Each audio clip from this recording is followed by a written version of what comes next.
तो नमस्कार सांग मैंने ओडिशा आइकॉनिक यूट्यूब चैनल को आपण मानक बहुत बहुत स्वागत।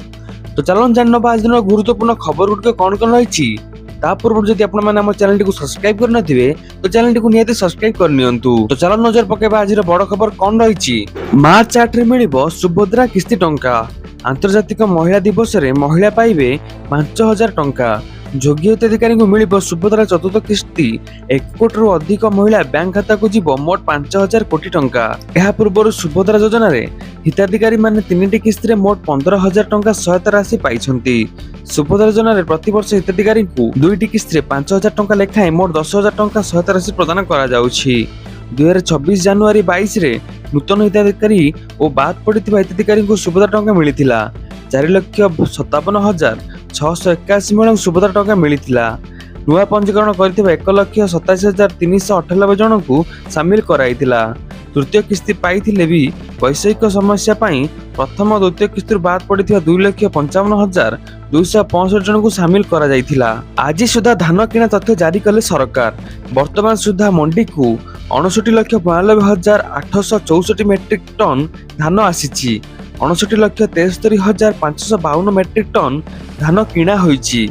58,06,432 मेट्रिक टन धान उठा होईछि।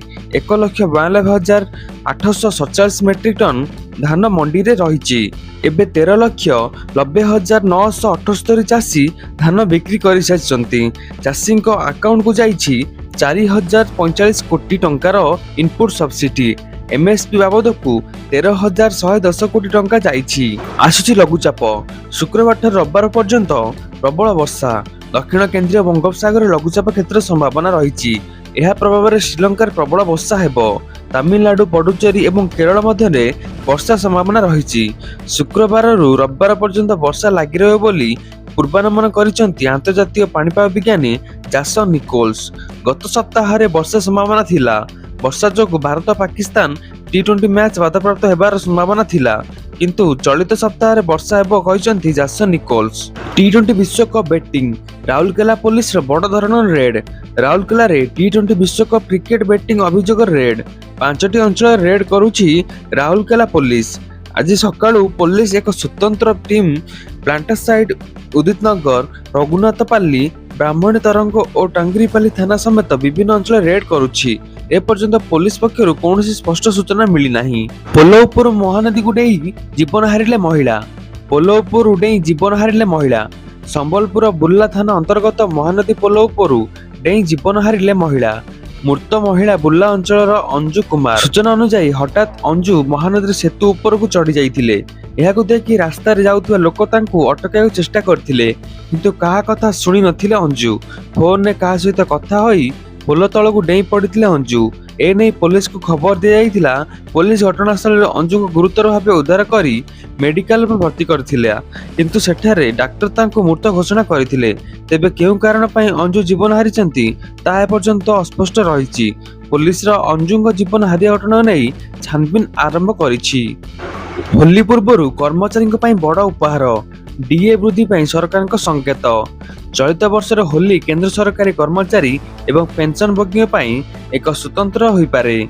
होली उत्सव पूर्व सरकार महंगा भत्ता डीए वृद्धि घोषणा करें रिपोर्ट रही। जदि यह हुए तेबे लक्ष लक्ष कर्मचारी एवं पेंशनभोगी दरमा वृद्धि पाइब। साधारणतः सरकार मार्च मासरे वर्षर प्रथमार्ध डीए घोषणा करती। तेणु समस्त निजर वर्तमान सरकार परवर्ती निष्पत्ति पर नजर रही। सरकारी नियम अनुसार महंगा भत्ता डीए वृद्धि वर्ष को 2 थर संशोधन करा जाए। जनवरी जून अवधि प्रथम वृद्धि मार्च घोषणा करा जाए। जुलाई डिसेम्बर अवधि द्वितीय वृद्धि दशहरा किंबा दीपावली पाखापाखि घोषणा करा जाए। गत वर्ष सरकार डीए रे 3% वृद्धि को अनुमोदन करथिले, जहा द्वारा मोट महंगा भत्ता 58% को वृद्धि पाइथिला। कर्मचारी माने मध्य एथर एक गुरुत्वपूर्ण वृद्धि आशा करूचंती। केंद्र सरकार कर्मचारी दाबी अनुसार 8म वेतन कमिशन गठन करिसंती, किंतु एहार सुपारिश गुड़िक कार्यकारी हेबाकु अति कम 2 वर्ष समय लागिपारे। नूतन वेतन कमिशन सुपारिश गुड़िक संपूर्ण कार्यकारी न हेबा पर्यंत 7म वेतन कमिशन कार्यकारी रहिबा 8म वेतन कमिशन एहार कार्य आरंभ करिछि। ଏବଂ କର୍ମଚାରୀ ମତାମତ ଲୋଡ଼ିବା ପାଇଁ ଏକ ପ୍ରଶ୍ନାବଳୀ ଆରମ୍ଭ କରିଛି, ଯାହାଦ୍ୱାରା ଭବିଷ୍ୟତରେ ନୂତନ ବେତନ ଗଠନ ସୁଧାର କରାଯାଇପାରିବ।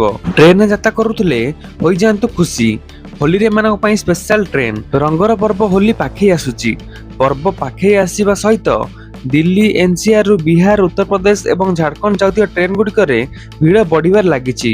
ଅଧିକାଂଶ ନିୟମିତ ଟ୍ରେନ୍ ସିଟ୍ ଫୁଲ୍ ହୋଇସାରିଛି ଏବଂ ୱେଟିଂ ଲିଷ୍ଟ ବଢ଼ିବାରେ ଲାଗିଛି। ଯାତ୍ରୀମାନେ ସମସ୍ୟାର ସମାଧାନ ପାଇଁ ଉତ୍ତର ରେଳବାଇ ଏକ ବଡ଼ ନିଷ୍ପତ୍ତି ନେଇଛି।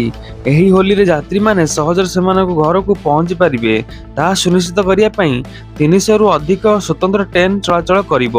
ଚଳିତ ବର୍ଷ ମାର୍ଚ୍ଚ 4 ତାରିଖରେ ହୋଲି ପାଳନ କରାଯିବ।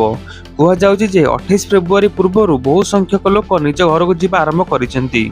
ଭିଡ଼କୁ ନିୟନ୍ତ୍ରଣ କରିବା ପାଇଁ ରେଳବାଇ ବିଭିନ୍ନ ଷ୍ଟେସନରୁ ପ୍ରାୟ 300 ସ୍ୱତନ୍ତ୍ର ହୋଲି ଟ୍ରେନ୍ ଚଳାଇବାକୁ ପ୍ରସ୍ତୁତ ହୋଇଛି। ଏହି ଟ୍ରେନ୍ ମଧ୍ୟରୁ ଅନେକ ଆନନ୍ଦ ବିହାର, ନୂଆଦିଲ୍ଲୀ ଏବଂ ହରତାର ନିଜାମୁଦ୍ଦିନ ରେଳ ଷ୍ଟେସନରୁ ଛାଡ଼ିବ। ଏହା ପୂର୍ବାଞ୍ଚଳକୁ ଯାତ୍ରା କରୁଥିବା ଯାତ୍ରୀମାନଙ୍କ ଯିବାକୁ ସୁବିଧା ହେବ। ଗତ ବର୍ଷ ହୋଲି ପାଇଁ ପ୍ରାୟ 250 ସ୍ୱତନ୍ତ୍ର ଟ୍ରେନ୍ ଚଳାଯାଇଥିଲା। ଚଳିତ ବର୍ଷ ଯାତ୍ରୀଙ୍କ ସଂଖ୍ୟା ବୃଦ୍ଧିକୁ ଦୃଷ୍ଟିରେ ରଖି ଟ୍ରେନ୍ ସଂଖ୍ୟା ପ୍ରାୟ 20% ବୃଦ୍ଧି କରାଯାଇଛି। ଏପର୍ଯ୍ୟନ୍ତ ପ୍ରାୟ 100ଟି ଟ୍ରେନ୍ ଘୋଷଣା କରାଯାଇଛି। ବାକି ଟ୍ରେନ୍ ବିଷୟରେ ସୂଚନା ଆସନ୍ତା ସପ୍ତାହରେ ପ୍ରକାଶ କରାଯିବ। ରେଳବାଇ କହିଛି ଯେ ଯଦି କୌଣସି ରୁଟ୍ରେ ପ୍ରବଳ ଭିଡ଼ ହୁଏ, ତେବେ ଯାତ୍ରୀମାନଙ୍କ ଅସୁବିଧା ଏଡ଼ାଇବା ପାଇଁ ଆବଶ୍ୟକତା ଅନୁସାରେ ଅସଂରକ୍ଷିତ ସ୍ୱତନ୍ତ୍ର ଟ୍ରେନ୍ ମଧ୍ୟ ଚଳାଯିବ। ଆର୍ଏସ୍ଏସ୍ ମୁଖ୍ୟଙ୍କ ବଡ଼ ବୟାନ, ହିନ୍ଦୁମାନେ 3ଟି ସନ୍ତାନ ଜନ୍ମ କରିବା ଉଚିତ। ମଙ୍ଗଳବାର ଲକ୍ଷ୍ନୌରେ ରାଷ୍ଟ୍ରୀୟ ସ୍ୱୟଂସେବକ ସଂଘ ଆର୍ଏସ୍ଏସ୍ ମୁଖ୍ୟ ମୋହନ ଭାଗବତ ଏକ ବଡ଼ ବୟାନ ଦେଇଛନ୍ତି। ସେ ଭାରତୀୟ ମୁସଲମାନମାନଙ୍କୁ ସେମାନଙ୍କ ଘରକୁ ଫେରିବା ପାଇଁ ହିନ୍ଦୁମାନଙ୍କ 3ଟି ସନ୍ତାନ ଜନ୍ମ କରିବା ପାଇଁ ଆହ୍ୱାନ କରିଛନ୍ତି। ସେ ଏହା ମଧ୍ୟ କହିଛନ୍ତି ଯେ ୟୁଜିସି ନିୟମ କାହା ବିରୁଦ୍ଧରେ ନୁହେଁ। ମୋହନ ଭାଗବତ ଲକ୍ଷ୍ନୌର ନିରଲା ନଗର ସରସ୍ୱତୀ ଶିଶୁ ବିଦ୍ୟା ମନ୍ଦିରରେ ଏକ ସାମାଜିକ ସମନ୍ୱୟ ବୈଠକରେ ଭାଷଣ ଦେଉଥିଲେ। ସେ ହିନ୍ଦୁ ସମାଜକୁ ସଂଗଠିତ ଏବଂ ସଶକ୍ତ କରିବା ପାଇଁ ତାଙ୍କର ପ୍ରତିବଦ୍ଧତାକୁ ଦୋହରାଇଥିଲେ। ସେ ଏହା ମଧ୍ୟ କହିଛନ୍ତି ଯେ ଆମେ କାହାଠାରୁ ବିପଦରେ ନୁହେଁ, କିନ୍ତୁ ଆମକୁ ସତର୍କ ରହିବାକୁ ପଡ଼ିବ। ସେ କହିଛନ୍ତି ଯେ ହିନ୍ଦୁ ଜନସଂଖ୍ୟାର ହ୍ରାସ ଚିନ୍ତାର ବିଷୟ। ସେ ବଳପୂର୍ବକ ମଧ୍ୟ ଧର୍ମାନ୍ତରୀକରଣ ବନ୍ଦ କରିବାକୁ ଆହ୍ୱାନ କରିଛନ୍ତି। ସେ କହିଛନ୍ତି ଯେ ସେମାନଙ୍କ ଘରକୁ ଫେରିବା ପ୍ରକ୍ରିୟା ତ୍ୱରାନ୍ୱିତ କରାଯିବା ଉଚିତ। ସେ ଅନୁପ୍ରବେଶ ବିଷୟରେ ମଧ୍ୟ ଚିନ୍ତା ପ୍ରକାଶ କରିଛନ୍ତି। ସେ କହିଛନ୍ତି ଯେ ଅନୁପ୍ରବେଶକାରୀଙ୍କୁ ଚିହ୍ନଟ, ନିପାତ ଏବଂ ଦେଶାନ୍ତର କରାଯିବା ଉଚିତ। ସେମାନଙ୍କୁ ନିଯୁକ୍ତି ଦିଆଯିବା ଉଚିତ ନୁହେଁ। ହିନ୍ଦୁମାନଙ୍କର ଅତି କମ୍ରେ 3ଟି ସନ୍ତାନ ହେବା ଉଚିତ। ହାରାହାରି 3ଟି ସନ୍ତାନ ଥିବା ସାମାଜିକ ଭବିଷ୍ୟତରେ ନଷ୍ଟ ହୋଇଯିବ। ଏହା ଆମ ପରିବାରର ନବବିବାହିତାଙ୍କୁ ବୁଝାଇବା ଉଚିତ। ଭାଗବତ କହିଥିଲେ ଯେ ବିବାହର ଉଦ୍ଦେଶ୍ୟ କାମନାକୁ ପୂରଣ କରିବା ନୁହେଁ, ବରଂ ବିଶ୍ୱକୁ ଆଗକୁ ବଢ଼ାଇବା ଉଚିତ। ଏହି ଭାବନା କର୍ତ୍ତବ୍ୟବଦ୍ଧତାକୁ ପ୍ରୋତ୍ସାହନ କରେ। ଆର୍ଏସ୍ଏସ୍ ମୁଖ୍ୟ ମଧ୍ୟ ୟୁଜିସି ଆଇନ ଉପରେ ନିଜର ମତ ପ୍ରକାଶ କରିଥିଲେ। ଏକ ପ୍ରଶ୍ନର ଉତ୍ତର ଦେଇ ସେ କହିଥିଲେ ଯେ ସମସ୍ତେ ଆଇନ ପାଳନ କରିବା ଉଚିତ। ଯଦି ଆଇନ ଭୁଲ, ତେବେ ଏହାକୁ ପରିବର୍ତ୍ତନ କରିବାର ଏକ ଉପାୟ ଅଛି। ତ ଠିକ୍ ଅଛି ସାଙ୍ଗମାନେ, ଏଇ ଥିଲା ଆଜି କିଛି ନ୍ୟୁଜ୍ ଅପଡେଟ୍। ଏପରି ନୂଆ ନୂଆ ନ୍ୟୁଜ୍ ଅପଡେଟ୍ ଜାଣିବା ପାଇଁ ଚ୍ୟାନେଲକୁ ନିହାତି ସବସ୍କ୍ରାଇବ କରି ରଖିଥାନ୍ତୁ। ଦେଖା ହବା ନୂଆ ଭିଡ଼ିଓରେ। ରହିଲି, ଧନ୍ୟବାଦ।